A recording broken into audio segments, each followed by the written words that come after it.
ilaha illallah wahdahu la syarika lah wa ashhadu anna sayyidana Muhammadan abduhu wa rasuluh. Allahumma salli ala sayyidina Muhammad wa ala alihi wa ashabihi ajma'in. Amma ba'du, faya ayuhan nas ittaqullaha haqqa tuqatih wa la tamutunna illa wa antum muslimun. Faqala Allah ta'ala fi ayatin ukhra, innallaha ma'al ladzina ittaqaw wal ladzina hum muhsinun. Shadaqallahu a'lam. Kaum muslimin sidang jamaah Jumat yang dimuliakan Allah Subhanahu wa taala. Kembali kita bersyukur kepada Allah Subhanahu wa taala karena sampai pada siang hari yang berbahagia ini Allah masih berikan kita nikmat panjang umur, nikmat kesempatan, bahkan nikmat yang paling besar yang Allah masih tanamkan di dalam hati kita, nikmat iman dan Islam. Maka tidak ada kata lain selain mengucapkan kata alhamdulillah, tsumma alhamdulillahi rabbil alamin. La in syakartum la azidannakum wa la in kafartum inna adzabi lasyadid. Kalau kamu bersyukur, aku akan tambah nikmatku. Tetapi kalau kamu kufur, sesungguhnya azabku sangat pedih. Berselawat kepada baginda Muhammad sallallahu alaihi wasallam. Allahumma salli ala sayyidina Muhammad wa ala ali sayyidina Muhammad. Mudah-mudahan dengan kita selalu istiqomah berselawat kepada beliau, insyaallah kita semua akan mendapatkan syafaatnya nanti. Amin ya rabbal alamin. Man shalla alayya salatan, barang siapa yang berselawat kepadaku satu kali saja, sallallahu alaihi asyra, maka Allah berikan 10 kebaikan bagi orang tersebut.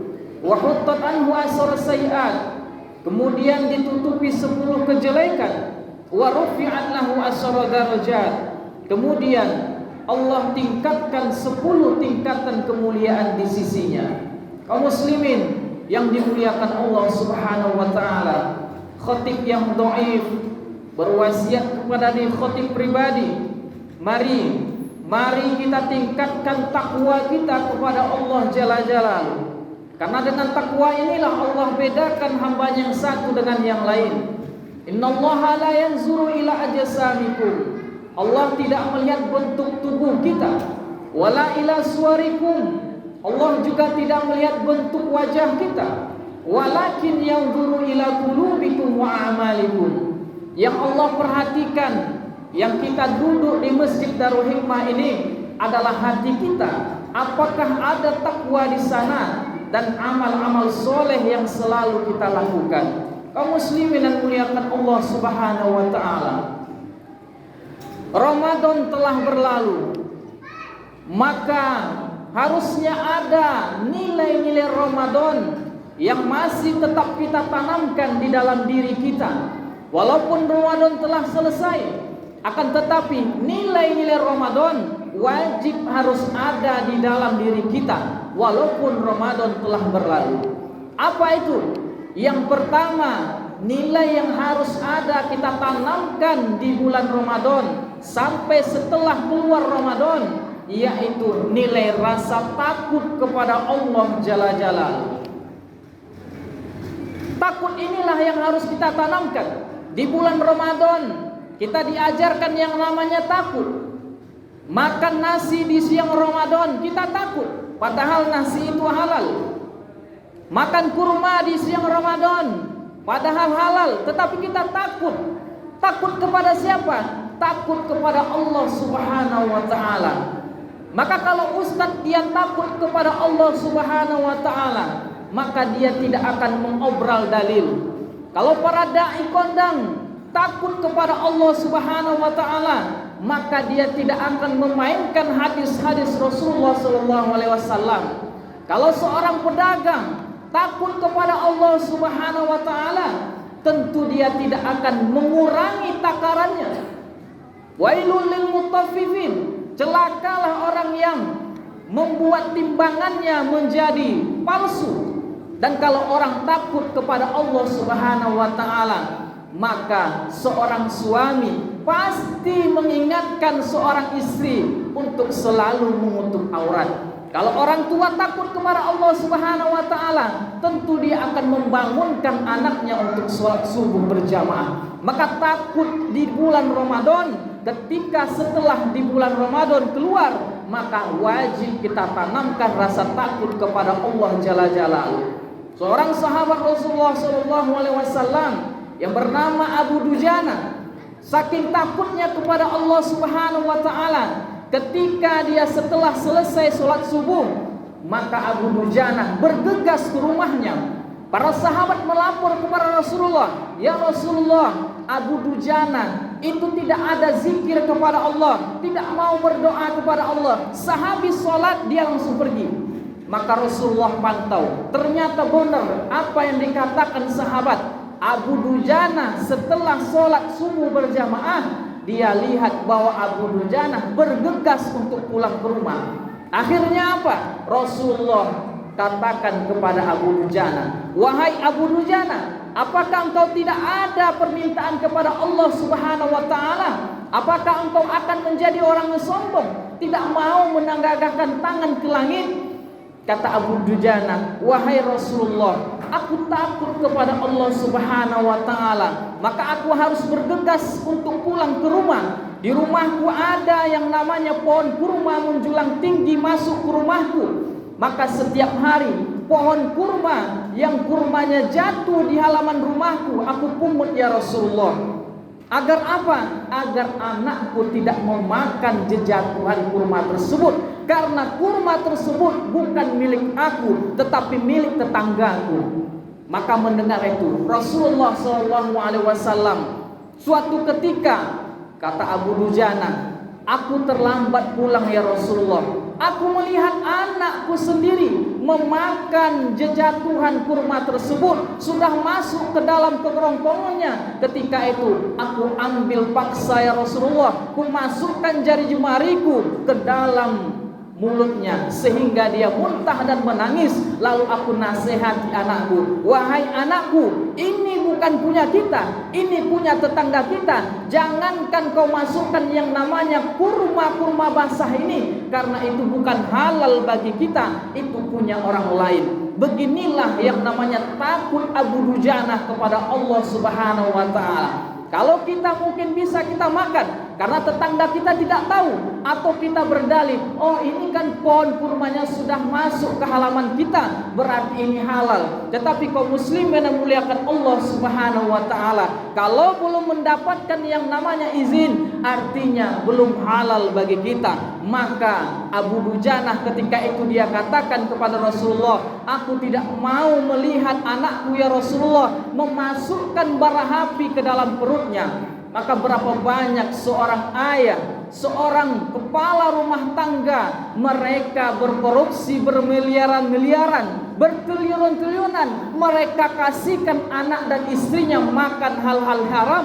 Maka cobalah kita lihat bagaimana Abu Dujana, "Ittaqun nar walau bisyikit tamroh." Takutlah kau walaupun dengan sebiji kurma. Maka kaum muslimin yang muliakan Allah Subhanahu wa taala, mari kita contoh sahabat Abu Dujana. Jangankan duit yang bermiliaran, sebiji kurma pun dia tidak akan memberikan yang tidak halal kepada sana atau kepada ahlinya. Maka kaum muslimin yang memuliakan Allah Subhanahu wa taala, ketika sampai terdengar itu di hadapan Rasulullah, maka Rasulullah mendatangi yang punya kurma tadi. Dia katakan, ternyata yang punya kurma adalah orang Yahudi. "Wahai Yahudi, kurma ku beli akan kuberikan dengan kepada Abu Dujana." Maka Rasulullah katakan, setiap tangkainya akan tergantung dengan bidadari, dan setiap daunnya akan terbuat dari emas, dan itu engkau akan dapatkan nanti di akhirat. Apa kata orang Yahudi? Karena dia bisnisnya di dunia, dia katakan, "Wahai Muhammad, aku tidak akan menjanji-janji, tidak menjual ini barang dengan orang yang berjanji-janji kapan-kapan dan sekian-sekian."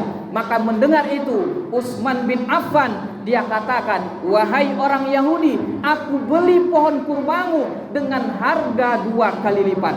Maka orang Yahudi katakan, dia deal, dia katakan bahwa ini akan menjadi miliknya Abu Dujana. Tapi ketika dia balik di rumah, dia katakan kepada istrinya, wahai istriku, kurma kita telah terjual. Maka suatu subuh nanti, setiap subuh kita harus panen duluan sebelum Abu Dujana memanennya. Nauzubillah min zalik. Beginilah bisnisnya orang Yahudi, orang Nasrani. Dia katakan dengan penipuan, tetapi mukjizat Rasulullah sallallahu alaihi wasallam ketika sudah dibeli, walaupun yang tadinya tertanam di depan rumah Yahudi, besok paginya pohon kurma sudah ada di halaman Abu Dujana.